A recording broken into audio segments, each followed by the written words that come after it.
আসসালামু আলাইকুম। Doctor smartmoneyBD.com ও doctor consultancy.com এর ওনার, ফাউন্ডার, ডিরেক্টর, চেয়ারম্যান, সিইও আমি আসাদুল্লাহ কনসালটেন্ট আছি আপনাদের সাথে আসাদুল্লাহ টিভি.বিডি ইউটিউব চ্যানেল থেকে এমবিবিএস সেশন 2020-21।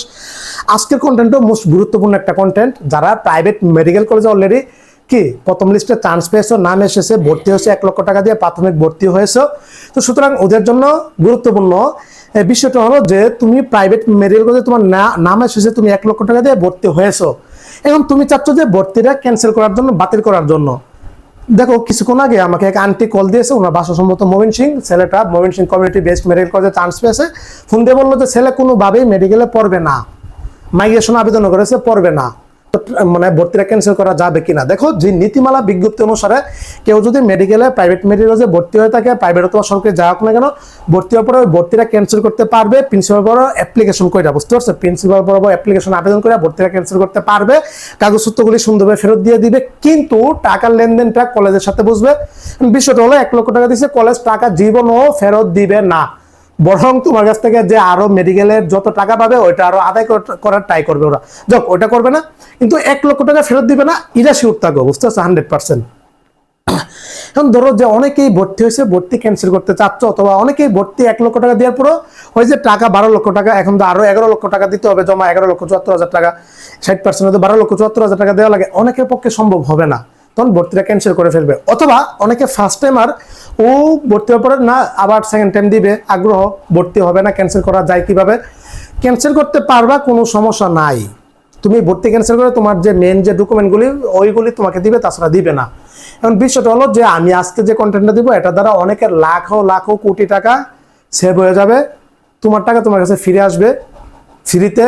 এই পরামর্শ কেউ কখনো দিবে না, দেই না। গতবার দেখো যে গতবারও আমার এই কন্টেন্ট দ্বারা অজস্র অগণিত স্টুডেন্ট, মা বাবারা তাদের ছেলেমেয়েদের ভর্তি ক্যান্সেল করে টাকাটা ফেরত পাইছে। এই টাকা কিন্তু ফেরত পাওয়ার কোনো অপশনই নাই, টাকা তোমাকে ফেরত দিবেই না। কিন্তু আজকে আমি সিস্টেম বের করে দেবো কিভাবে টাকাটা তুমি 1 লক্ষ টাকা, অনেক কিছু, 1 লক্ষ টাকা আমার 100 জন স্টুডেন্ট ভর্তি ক্যান্সেল করলে 1 কোটি টাকা হচ্ছে, তো লাখো কোটি টাকা আজকে আপনাদেরকে আমি সেভ করে দেওয়ার একটা সিস্টেম পদ্ধতি বের করছি। ওই সিস্টেম টেকনিক কাজে লাগবে। গতবার হোলি ফ্যামিলি মেডিকেল কলেজে এক আন্টির মেয়েকে ভর্তি করানোর পরে এক কান্নাকাটি যে আঙ্কেল আমার মেয়ে তো কোনোভাবেই পড়বে না, ফার্স্ট টাইম ছিল, সেকেন্ড টাইম দিবে, বলছে ভালো মেডিকেল কলেজ তো এটা ভর্তি করে দেন, সামনেবার যদি চান্স না হয়েও, এবার কি হয়েছে জানি না, যাও। তো বিষয়টা হলো যে পরে টাকা কলেজে গেছে, কলেজে যাওয়ার পরে বলতেছে যে টাকা ওনাদেরকে ফেরত দিবে না, ভর্তি ক্যান্সেল করতে পারবে। তো আমার কাছে যেহেতু আসলো, তো আমি সিস্টেম বের করে দিলাম কিভাবে এত কঠিন একটা মেডিকেল কলেজ থেকেও টাকা কিভাবে ফেরত আনা যায়, ওনারা দিতে বাধ্য, কি সিস্টেমে। তারপরে যে হ্যাঁ, আরেকটা ঘটনা বলি যে বাংলাদেশ মেডিকেল কলেজে আমার এক ছাত্রী ভর্তি হয়েছিল গতবার। 1 মাস ক্লাস করার পরে চাপ, ডিপ্রেশন, চাপ কোনোভাবেই কি আর করতে পারতেছে না, মানে ক্যারি করতে পারতেছে না, বুঝতে পারছো, চাপ আর নিতে পারতেছে না, বুঝতে পারছো। বাংলাদেশ মেডিকেল কলেজে মারাত্মক পর্যায়ে কঠিন, মারাত্মক, মানে আউল ফাউল ফালতু চাপ দিয়ে তোমাকে একদম শেষ করে দিবে। যারা ভর্তি আছে ওরা ঠিক মতো জানে। যাও, বাংলাদেশ মেডিকেল কলেজ কিন্তু বাংলাদেশের প্রথম প্রতিষ্ঠিত মেডিকেল কলেজ 1985 সালে। তো এই ছাত্রী আর চাপ কোনোভাবে নিতে পারতেছে না, মানে কন্ডিশন এমন পর্যায়ে চলে আসছে আত্মহত্যা করবে, বুঝতে পারছো। কাউন্সিলিং করছি, অনেক কাজ হয়নি, কোনোভাবেই কাজ হয়নি। অবশেষে বলছে পরিবারের সাথে কথা বলো, পরিবারের সাথে কথা বলছে। এখন মেয়ে কি, পরিবার রাজি, ঠিক আছে আমার মেয়েকে তো আমি হারাইতে পারবো না, ভর্তি ক্যান্সেল করতে হবে। তখন কলেজ কর্তৃপক্ষ, আমি বলছি ঠিক আছে, তখন তুমি কলেজের সাথে কথা বলো। তখন কলেজ অথরিটির সাথে কথা বলছে, কলেজ অথরিটি বলছে যে পরবর্তীতে অথরিটির সাথে নিয়ে বসবে। তো ওনারা ফাইনালি সিদ্ধান্ত নিল এই ছাত্রীর 12,74,000 টাকা ফেরত তো দিবেই না, বরং আরো যত টাকা পাবে, এই যে 21 লক্ষ টাকা ভর্তি ফি না, আরো 8 লক্ষ টাকা, এমনকি বেতন 6 লক্ষ টাকা, সব টাকা দিয়া টিয়া তারপরে ওকে কাগজপত্র দিতে রাজি। এর আগে ভর্তিও ক্যান্সেল করবে না, ইয়েও করবে না। তো এটা হচ্ছে ওনারা ফাইনালি সিদ্ধান্ত জানিয়ে দিছে, বুঝতে পারছো না। ও ভর্তি ক্যান্সেল করে একটা সিট ফাঁকা হচ্ছে না, এই সিট তো আর কাউকে ভর্তি নিতে পারবে না, ভর্তি হতে পারবে না। তো সুতরাং তখন ছাত্রী কি করলো, ফাইনালি সিদ্ধান্ত যেটা হলো, পরিবার তো মেয়েকে হারাবে না। তো আমি বুঝাইছি মেয়েটাকে, অনেক কাজে হয়নি, কাজ দেয়নি, বাংলাদেশ মেডিকেল কলেজে এত আসে না। বাংলাদেশ মেডিকেল কলেজে চান্স পাওয়া মানে এখানে অবশ্যই পজিশন খুবই ভালো ছিল, ওর পজিশন 7,000 নাকি 6,000 ছিল, বুঝতে পারছো বিষয়টা। তো সুতরাং যারা এই মেডিকেল কলেজে চান্স পায় ওরা কিন্তু প্রকৃতকে চরম লেভেলের মেধাবী student. BIRDEM, Bangladesh, Holy Family, National, Ibne Sina, Green Life, Anwar Khan, Popular, এগুলোতে যারা চান্স পায় এরা কিন্তু মেধাবী স্টুডেন্ট, মেধাবী সবাই। মেডিকেল কলেজে কিন্তু কোনো মেধা টেধা ওইগুলো হিসাব না, এখানে হচ্ছে পরিশ্রমের হিসাব, বুঝতে পারছো। তোমার সিরিয়াল পজিশন 80,000 হলেও কোনো সমস্যা নাই, কিন্তু তুমি ডাক্তার হওয়ার যোগ্য, মেডিকেলে ভর্তি হতে পারলে তুমি ডাক্তার হয়ে বের হতে পারবা। বুঝতে পারছো বিষয়টা? এখানে পরিশ্রমের মানে মেইন পরিশ্রমের খেলা, চেষ্টার পরিশ্রম, মেধার এখানে মূল্যই নাই। এমবিবিএস মেধার ভাই মূল্য জিরো। এটা তুমি পরিশ্রম করলে পাস করতে পারবা, পরিশ্রম না করলে পাস করবা না। তুমি একটা জিনিস যতই কঠিন হোক না কেন, এটাতে তুমি এফোর্ট দিলে এটা অটোমেটিকলি সেট আপ হয়ে যাবে। বুঝতে পারছো? যাও তো ওই ছাত্রী পরে কিন্তু কি এই 12 লক্ষ টাকাই তো, একটা টাকাও তো কলেজ দিচ্ছে না, কলেজ আর বাকি টাকা আদায় করতে চাচ্ছিল, তখন ভর্তি ক্যান্সেল করে চলে লাগে যে ন্যাশনাল একটা ভার্সিটিতে ঢাকার কি বাংলা সাবজেক্ট নিয়ে পড়তেছে এখন। বুঝতে পারছো বিষয়টা? এখন বিষয়টা হলো যে হোলি ফ্যামিলি থেকে ওই আন্টির মেয়ের টাকা কিভাবে আমি ফেরত নেওয়ার সিস্টেম বের করে দিয়েছি। এমনকি আমার মেয়ের কাছে একটা মেয়ের ছাত্রীর নাম এসেছিল, কিন্তু পরে আর ভর্তি হবে না, 1 লক্ষ টাকা দিয়েছিল, টাকা আসা ছাইড়িয়ে দিছে। তো আমি তো সিস্টেম জানি, 1 লক্ষ টাকা আমার কারণে কিন্তু ওরা ব্যাক পেয়েছে, আমাকে পরে ফোন দেওয়া জানায়নি। বুঝতে পারছো? অথচ একটু মিষ্টি যে খাওয়াইবে, একটু মিষ্টি টাকাটা দেয়নি। যাক, মানুষের উপকার করে এই পর্যন্ত আমি অসম্ভবকে গত কয়েকদিন আগে সম্ভব করে দিয়েছি। এমবিবিএস এ বিডিএস এ কিছু স্টুডেন্টদের অনেক হেল্প করে ভর্তির যেমন সিস্টেম হেল্প করছি, মারাত্মক পর্যায়ে ভর্তি পরে দেখি যে আমাকে চিনেই না। এখন থেকে বিনিময় ছাড়া আমি আর কোনো কাজ ধরবই না। বুঝতে পারছো? বাঙালি ভাই যাওয়ারা আছে। বুঝতে পারছো? উপকার করার পরে এতদিন তো ফোন দিয়ে কান্না কাটি কত কিছু, ও মা কাজ শেষ, এখন দেখে আমার গণনা দিতে ধরে না। একটা মানুষকে বিশ্বর পর একটা উপকার করলে কিছু সম্মানীয় করা লাগে, কিছু খুশি করা লাগে, এটাতে কোনো নাই। পরেতে এমনি আর পাত্তাই জানা। যাও এখন থেকে কাউকে উপকার করলে বিনিময় ছাড়া আমি করবোই না। বুঝতে পারছো? তো গতবার এরকম অজস্র স্টুডেন্ট কিন্তু 1 লক্ষ টাকা ফেরত পেয়েছে। বুঝছো কি সিস্টেম? এবার আমি তোমাকে বলি কি সিস্টেমে। কিছুক্ষণ আগে যে আন্টিটা ফোন দিয়েছে ময়মনসিংহ থেকে, কমিটি বেসড মেডিকেলে আসছে, ভর্তি ক্যান্সেল করবে, কিন্তু এই কথাটাই উনি যখন কলেজে যা বলবে, কলেজ কিন্তু এটাকে শুধু কাজে লাগাবে, কাগজপত্র ফেরত দিবে কিন্তু টাকা ফেরত দিবে না। কিন্তু ঘটনা হলো ওই ছেলে আবার মাইগ্রেশন আবেদন করছে। বুঝতে পারছো? তার মানে ওই মাইগ্রেশন যদি পরিবর্তন হয়, তখন কলেজ কিন্তু কাগজপত্র টাকা পয়সা কিন্তু ওনাকে দিতে বাধ্য। বুঝতে পারছো?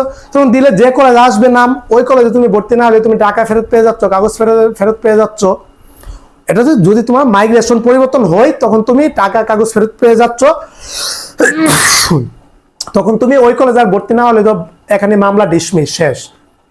আবার অনেকে মাইগ্রেশন আবেদন করছো, এখন চাচ্ছ কলেজ মানে ক্যান্সেল করতে, কিন্তু তোমার মাইগ্রেশন পরিবর্তন হয়নি, টাকা এখন কলেজের কাছে তুমি ভর্তি ক্যান্সেল করতে পারবে, কিন্তু টাকা জীবনে ফেরত দিবে না। এই টাকা ফেরত দেওয়ার একটা অপশন হচ্ছে মাইগ্রেশন যখন তোমার হবে, তখন কলেজ তোমার কাগজ আর টাকা ফেরত দিবে। ওই অপশনটাকে তোমার কাজে লাগাইতে হবে। বুঝতে পারছো? এই দুর্বল পয়েন্টটা তুমি কলেজকে বলবা না বলেও। বুঝতে পারছো? যেহেতু মাইগ্রেশন হবে 1টা 2টা 3টা, তো সুতরাং ধরো প্রথম একটা মাইগ্রেশন হয়েছে, তোমার পরিবর্তন হয়নি, ওই কলেজে আছে, এখন ভর্তি ক্যান্সেল করতে চাচ্ছ, তোমার হাতে তো 2য় নাম্বার মাইগ্রেশন আছে, 3য় নাম্বার মাইগ্রেশন আছে। এই 2য় 3য় মাইগ্রেশনকে কাজে লাগাইতে হবে তোমার, যেহেতু তুমি ভর্তি ক্যান্সেল করতে চাচ্ছ।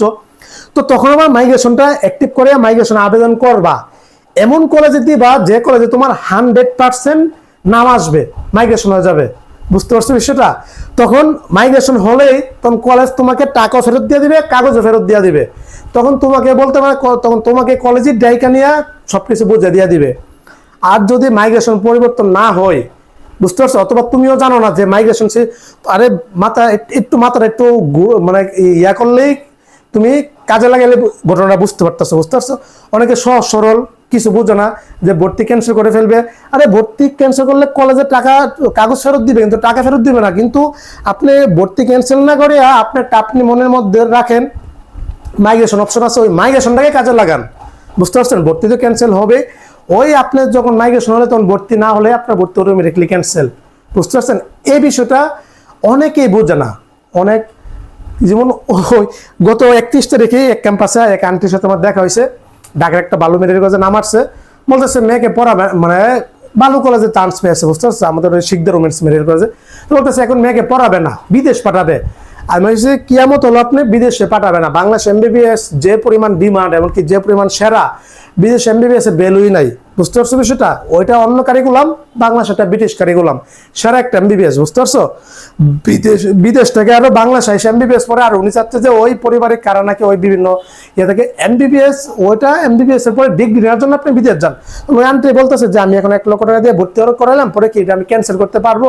হ্যাঁ, ক্যান্সেল করতে পারবেন। তখন টাকা যদি নিতে চান, তখন ওই অপশনটাকে কাজে লাগাইতে হবে। মানে ওই 2য় 3য় মাইগ্রেশন আছে, তখন এমন কলেজে রাখবা যেটাতে 100% তোমার মাইগ্রেশন হবে। তখন তো কলেজ তোমাকে ডাইকা নিয়ে কাগজও দিয়ে দিবে, টাকাও দিয়ে দিবে। এর আগে কিন্তু কিয়ামত হলো তোমাকে কলেজ টাকা পয়সা কাগজপত্র কোনো কিছু দিতে চাইবে না, ঝামেলা করবে, এটা মনে রাখবা। বুঝতে পারছো বিষয়টা? সুতরাং ওই মাইগ্রেশনটাকে কাজে লাগে, ভর্তি তো ক্যান্সেল হবে, টাকা ফেরত পাচ্ছ, কাগজে ফেরত পাচ্ছ, তোমার কলেজে ঝামেলা তো যাওয়া লাগবে না। এই ছিল এই অপশনটা, যারা যারা ক্যান্সেল করতে চাও ভাই ক্যান্সেল করে ফেলো। এখন ওয়েটিং এ শত শত হাজার হাজার স্টুডেন্ট অপেক্ষা আছে, তুমি পড়বা না ফার্স্টের মতো দেখ না কেন, তুমি ক্যান্সেল করলে আরেকজনের ভর্তি সুবিধা হবে। বুঝতে পারছো বিষয়টা? এটা করতে পারো, কাজে লাগাতে পারো, কোনো সমস্যা নাই। আর টাকাটা এভাবে ফেরত পেতে পারো, তাছাড়া কিন্তু কোনো অপশন নাই, টাকা বলে ফেরত দিবে না, বরং আরো যা যা টাকা পাবে ওইগুলি তো আরো চাপ দেবে। তুমি চলে যাবে, একটা সিট বাতিল হয়ে যাচ্ছে, এই ছিল তো, চাইলে আর কাউকে ভর্তি নিতে পারবে না।